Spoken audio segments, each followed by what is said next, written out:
hoje não funciona bem, né? Hoje Esse modelo de gestão do IGES realizar as contratações, inclusive pegar uma parcela considerável do orçamento, o senhor acha que... Eu acho que da forma como... a concepção não era para ser desse jeito, era para ser diferente. Lógico que você tem muita limitação em termos de licitação, demora demais porque não tem controle. Sim. Então, por exemplo, se você não tem controle de estoque, né, de medicamento, como é que você vai... A hora que acaba que você vai fazer uma licitação? Não, você tem que ter toda uma programação, todo um controle. Olha, né... Aqui para você ter ideia, porque tem 2 tipos de controle, 3 tipos, mas um deles, por exemplo, primeiro que entra, primeiro que sai, né? Sim, lógico, sim. Se eu comprei um medicamento, ele tem que ser o primeiro a sair, senão aí chega aqui que eles botam, os antigos vai lá para trás e eles botam e vai consumindo os últimos que entraram, né? O último a entrar, a primeira a sair que eles fazem. Sim. Aí depois vence tudo lá atrás, você perde milhões de recursos. Então, o controle é fundamental.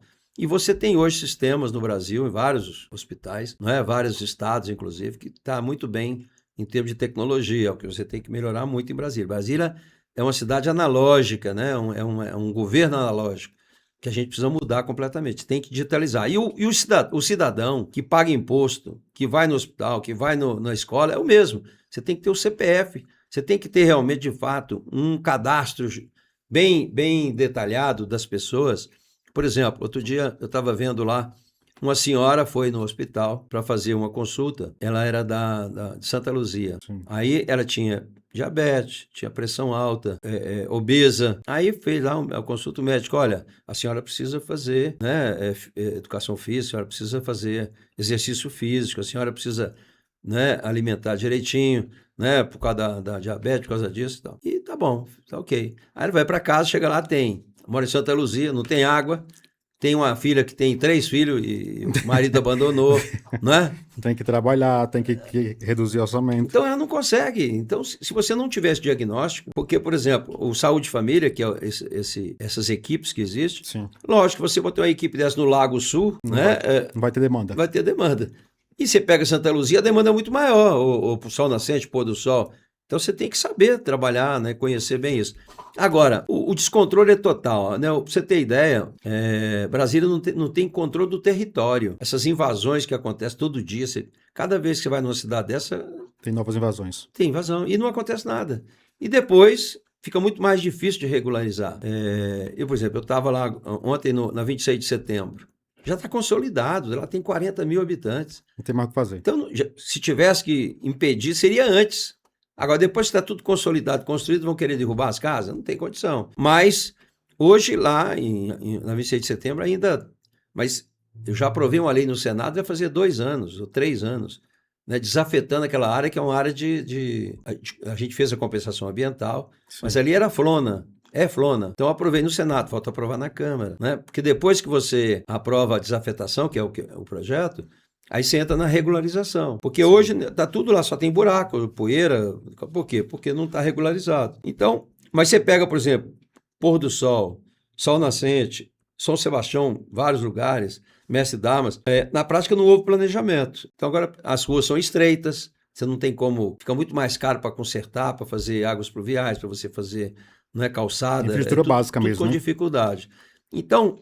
Por exemplo, Roriz construiu 9 cidades, mas planejou. Você pega Samambaia, por exemplo, hoje, é uma das cidades mais valorizadas. Sim. Por quê? Porque tem ruas largas, tem espaço para você colocar o que você quiser, né? Botar metrô, botar hospital, o que você quiser botar em Samambaia tem condição de fazer. Agora, onde não foi planejado, depois que o Roriz saiu, aí não teve planejamento. Aí veio Vicente Pires, né? Todo mundo loteou, fez condomínio, ninguém controlou nada.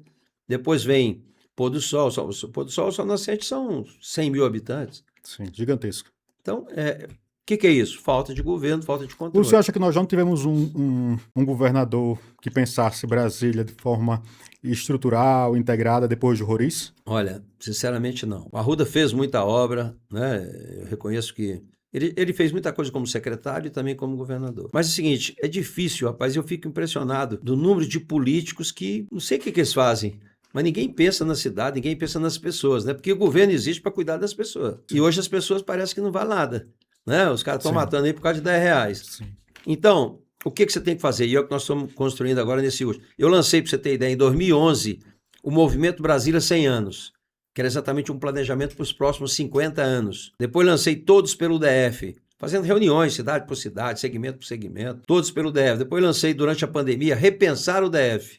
Fizia mais de 200 reuniões virtuais, ouvindo e tal, porque eu aprendi isso com o Roriz. O Roriz falava, olha, governar é você eleger prioridade depois de ouvir a população. Você tem que ouvir quem é que está lá na ponta é que sabe, pô, onde é que está apertando, né? Então você tem que ouvir muito para você fazer o plano de governo. Então a gente vem fazendo já há algum tempo, né, esse planejamento. E eu vejo poucas pessoas preocupadas com essas coisas, né? Então eu estou fazendo agora o seguinte, cuidar das pessoas. Quem é essa pessoa que precisa ser cuidada? Começa no pré-natal. Você tem que ter política pública para que todas as mulheres grávidas tenham assistência, acompanhamento médico, boa alimentação, porque a criança vai nascer muito mais saudável. Sim. Então, você tem que investir nisso. É um investimento porque vai ter um custo menor depois. Muito menor. Depois você tem a primeira infância, que é onde você tem o desenvolvimento cognitivo, coordenação motora, alfabetização, coisa que não fazem hoje. O aluno carrega essa dificuldade a vida toda, Sim. fundamental, ensino médio. Então, primeira infância, fundamental você ter creche para todo mundo, botar todo mundo na escola, né? Aproveitar a cidade, porque nessa cidade você aprende tudo, cara. Sim. A creche também, além de ser excelente para a criança, também possibilita a mãe de eventualmente trabalhar, né? Então é uma questão, uma solução econômica também, né? Não só econômica, como social, porque na prática hoje tem criança cuidando de criança. A mãe sai para trabalhar, fica aquele monte de menino lá, sem assistência, sem acompanhamento, né? Então, você tem que cuidar da primeira infância. Depois tem a adolescência, que também é uma fase diferente, né? Você tem que ter política pública para isso. Depois vem a juventude. O que o jovem quer? O jovem quer esporte, quer cultura, quer formação profissional. Depois vem o adulto, né? Que precisa o quê? De moradia, tem que ter emprego, né? Já está pensando em casar, de ter filho, aquela coisa toda. E depois vem o idoso. Hoje, para você ter ideia, né, nós temos mais idoso em Brasília do que criança. Qual é a política pública que nós temos para os idosos em Brasília? Nada. Não tem. Aí o cara aposenta com 60, vai viver até os 100, 40 anos aí. Sim. Será que o governo acha que todo mundo vai ficar sentado assistindo televisão o dia todo? Não vai, cara. Então você tem que ter política pública. Por isso que nós estamos dando curso também. Dançoterapia, né, para o pessoal de idade já praticar. Né? Eles gostam de forró, mas eles podem fazer artesanato, pintura. Você tem que ter espaço para isso. Assim como você tem que ter creche para criança, você tem que ter espaço também para o idoso, para cuidar dos idosos, porque realmente é fundamental. Certo. O senhor falando sobre essa questão da estruturação, do planejamento, que parece que faltou no DF e tem faltado nos últimos anos. Falando nos últimos anos... Aliás, o último que fez um planejamento que eu conheci foi JK. Sim. JK fez um plano de metas, que é o que eu faço, né? Um plano de metas. Bem, eu quero fazer o seguinte, quero botar toda criança na escola. Sim, quando? Com que recurso? Qual o período? Né? Então você tem que fazer um planejamento. Sim. Então, JK, para você ter ideia, fez Brasília em 1000 dias, menos de 4 anos. Construiu essa maravilha aqui. Hoje você pega ali o viaduto lá do Sudoeste, vai fazer 7 anos, mais tempo do que a construção de Brasília. Para um viaduto. viaduto. Como é que o senhor avalia o governo Ibanez dos últimos 7 anos? Olha, ele iniciou até bem intencionado. Eu achei que ele ia fazer um bom governo mesmo. Muita obra, apesar que deixou definitivamente a questão da saúde fora. A educação também está um caos, né? Hoje você tem ideia, 60% dos jovens saem do ensino médio sem saber matemática, cara. Sim, sem problema. Então, isso é muito difícil, né? Então, não houve uma atenção especial, nem para a saúde, nem para a educação e segurança. Segurança, em função também desses problemas que tem que mandar. O governador já assume, não vou falar com o presidente Lula, nunca vou lá. Ora, aí vira essa... já dei o aumento, anunciei o aumento, só que levou um ano para... Se a gente não brigasse lá no Congresso, né, não fosse porque independente de ser direita ou esquerda, você tem que fazer essas negociações, tem que conversar com todo mundo, né? Exatamente. Então, agora, essa questão do BRB foi um desastre. Sim, isso aí é o maior